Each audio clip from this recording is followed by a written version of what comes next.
1993年，斯德哥尔摩老城一家餐厅，两个人在吃晚飯，一个叫康尼·約翰松，當時在 Investor AB 工作，另一個是他老闆，這家公司的 CEO 克拉斯·達爾貝克。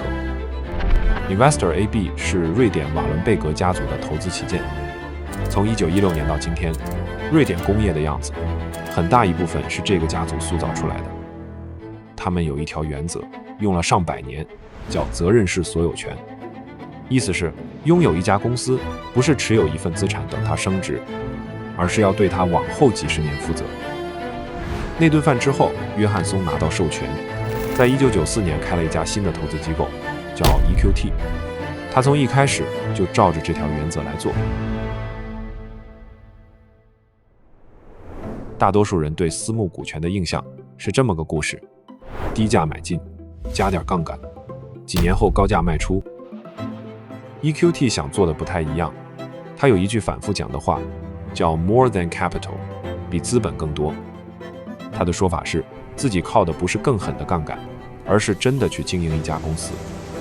他在每個行業裡養了一張產業顧問的網絡，像個真正的主人一樣，插手被投公司的決策。說白了，他想把當一個更好的股東這件事做成一門生意。可問題也在這兒，一家機構嘴上說我長期持有，靠經營賺錢，這話誰都會說。到底什麼樣的做法能證明他不是說說而已？有一個案例比講一堆機制都管用。2019年 EQT 牽頭一批機構投資者，從雀巢手裡買下了他的一塊皮膚健康業務。這塊業務本身不差，他做護膚，也做皮膚科的處方藥和醫美，旗下有斯塔夫這種你可能用過的牌子。毛病出在歸屬上。對雀巢來說，皮膚科是塊很難聚焦的邊角料，待在雀巢裡，他拿不到一家獨立皮膚科公司該有的研發和專注。EQT 的判斷很直接，東西是好東西，錯的是他待的地方。買下來以後， EQT 做的第一件事不是砍成本，他把這家公司拆出來獨立，給他一個清清楚楚的身份，一家專注做皮膚科的獨立公司，叫高德美。研發接着加碼，管理層拿到自己說了算的權限。5年後，2024年，高德美作為一家獨立公司，在瑞士上市了。這事兒的邏輯說穿了很簡單，找一家因為待錯了地方而被壓住的好公司，給他一個清楚的身份，然後放手讓它長成它本來能長成的樣子。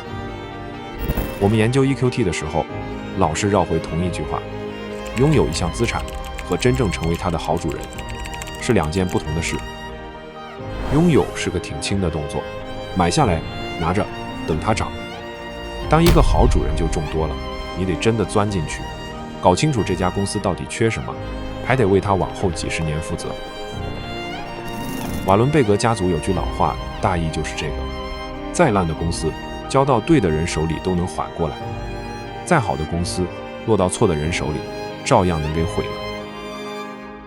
高德美是這套邏輯一個漂亮的答案，可漂亮的答案是一回事，能不能一直複製是另一回事。因為 EQT 把當個更好的主人做成了一門越做越大的生意。從北歐那幾家工廠，到今天橫跨歐洲、亞洲、北美的好幾條線，攤子越鋪越大，一個問題就冒出來了。